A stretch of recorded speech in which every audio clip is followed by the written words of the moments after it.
Bonjour à tous. C'est au milieu de cette forêt que l'on disait autrefois enchantée, mais maintenant qui est devenue désenchantée.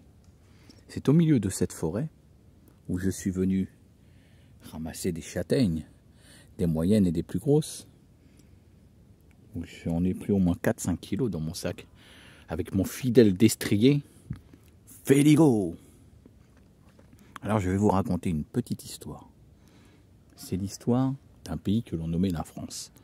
Que l'on nommait, oui, car à l'époque, c'était un grand pays prospère, où que les gens, certains vivaient heureux, d'autres malheureux, mais où qu'il n'y avait pas de larbin qui se prenait pour un roi du nom de Trou du cul Ier.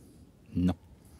Alors, fut une époque, dans ce pays qu'on nommait la France, que maintenant nous nommions la décharge, ça lui va mieux. Ce pays qui était prospère était connu dans le monde entier. Ça, c'était à l'époque. À l'époque où on nommait pas les habitants de ce pays les moutonnais. Pourquoi les moutonnais? Parce que ce sont une population de ce pays que l'on nomme ainsi maintenant. Les moutonnais. Qu'ils soient blancs, qu'ils soient noirs, qu'ils soient jaunes, qu'ils soient rouges, qu'ils soient verts, quelle que soit leur religion, quelle que soit leur confession, qu'ils n'en aient ou qu'ils n'en aient pas, maintenant ce peuple de ce pays que l'on nommait autrefois la France, où il y avait de vastes forêts comme celle-là, belles et magnifiques, qui tombent en ruine maintenant, car plus rien n'est entretenu. Voilà mon siège, un grand boulot. Eh oui, le boulot c'est du boulot. Alors oui, de ce pays que l'on nommait la France, où que les gens étaient appelés les Français, mais où que maintenant ils sont appelés les moutonneux. Moi je bois un petit coup. C'est comme l'histoire, hein. Pas très longue, mais il faut s'hydrater le cosier. Alors oui, dans ce pays où nous nommons maintenant la décharge, où ses habitants sont appelés les moutonneux, ils respectent tout. Ils marchent, si on leur dit avec une plume dans le cul, ils marcheraient à quatre pattes, ils marcheraient même sur les mains si on leur disait, ou si on leur disait de marcher du pied, ils marcheraient du pied. Car ce peuple de ce pays que l'on nomme maintenant la décharge est un peuple très soumis, très docile. C'est bien simple. Nous lui faisons ce que l'on veut, des augmentations de prix. Nous arrivons même à aller le faire travailler pour 1 300 € pour beaucoup de Français, et qu'une fois qu'ils ont mis le plein dans leur voiture pour aller travailler, il ne leur reste plus de quoi remplir le frigidaire, qui doit les faire vivre en bonne santé et en forme pour aller travailler dans des travaux de dur labeur. Alors oui, ce peuple que nous nommons les moutonneux, il y avait une petite poche, un peu éparpillée aux quatre coins de ce pays, même au milieu, que nous nommions les résistants. Les résistants, pourquoi? Parce qu'ils résistaient à tout. Quand fut envoyé une chair,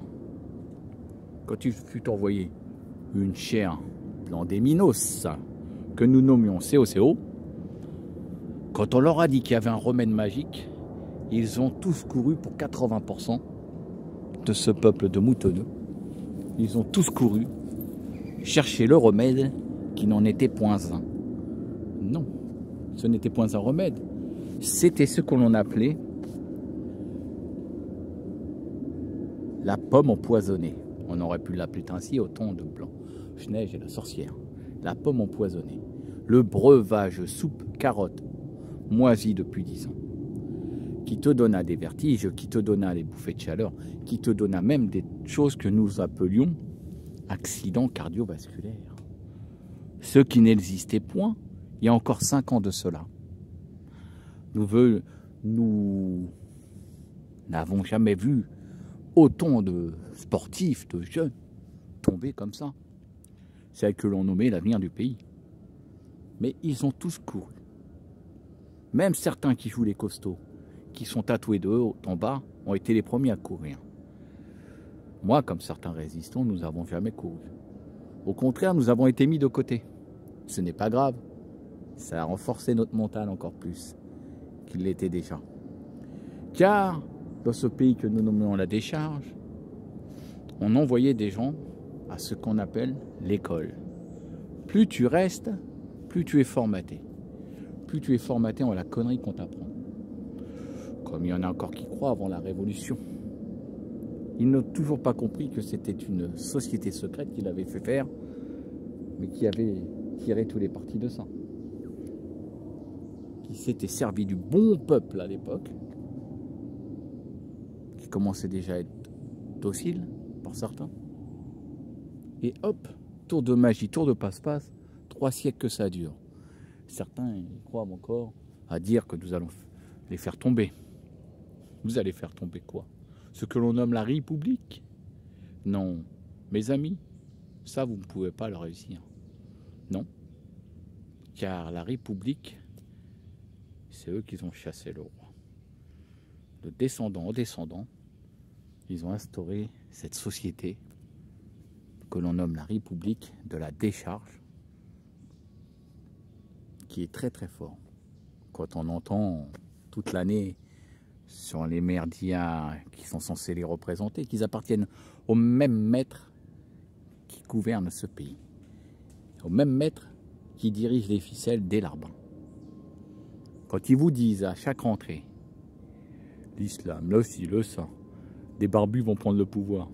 Oui, face à une puissance comme ça, 50 faux follets barbus ou 50 extrémistes cathos vont prendre le pouvoir, ou 5000 ou 10 000.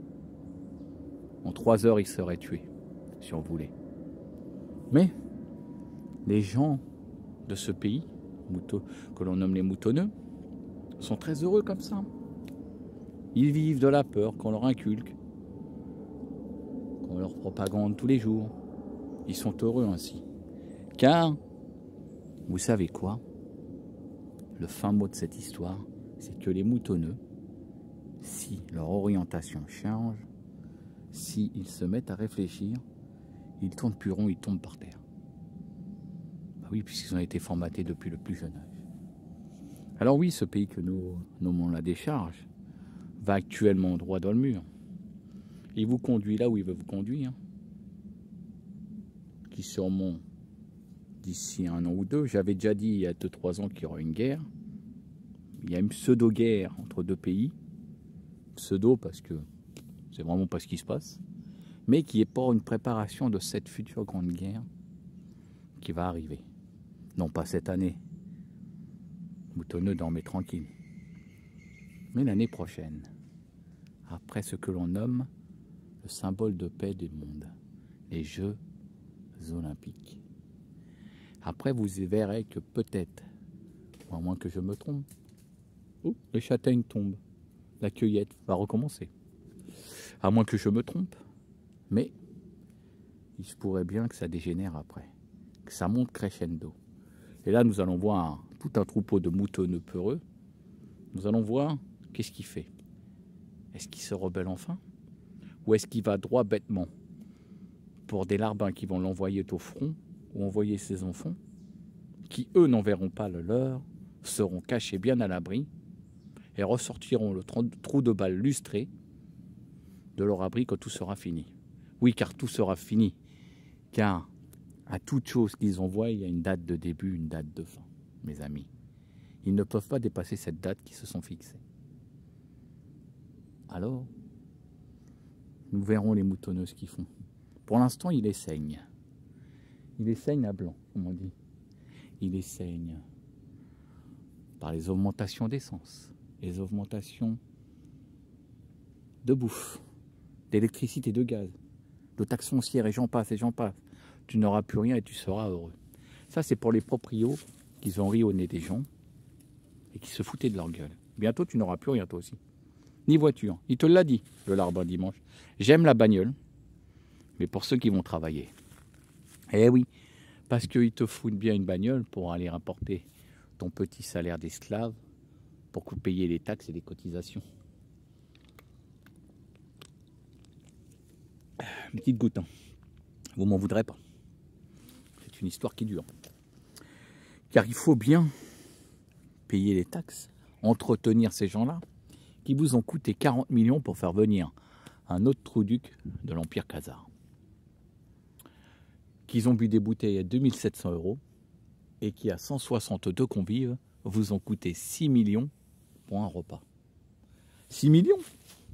Mais c'est le prix de 2 villas, de 3 villas même. Même de 4. Même de 5. C'est le prix de 10, 15, 20, 30, 50 vies de personnes lambda. Eh oui, mais vous ne dites rien. Plus on vous la met à sec, sans préparation, sans rien, plus vous dites « Oh oui, cher peuple moutonneux ». Alors le peuple moutonneux, que va-t-il devenir? Pour la plupart, ils vont disparaître, car ils sont trop faibles. Ce n'est pas un mal. Nous appellerons ça la sélection naturelle.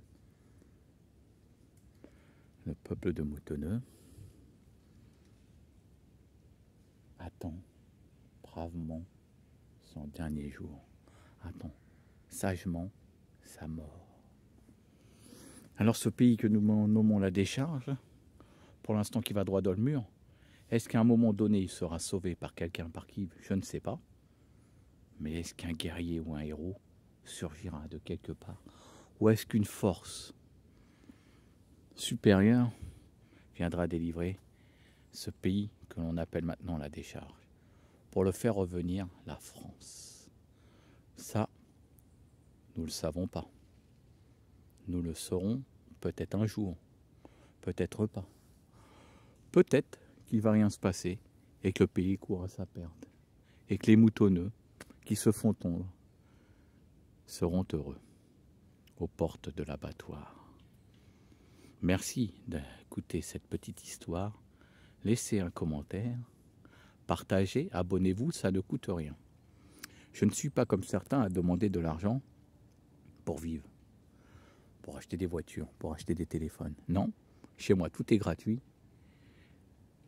tout est cadeau.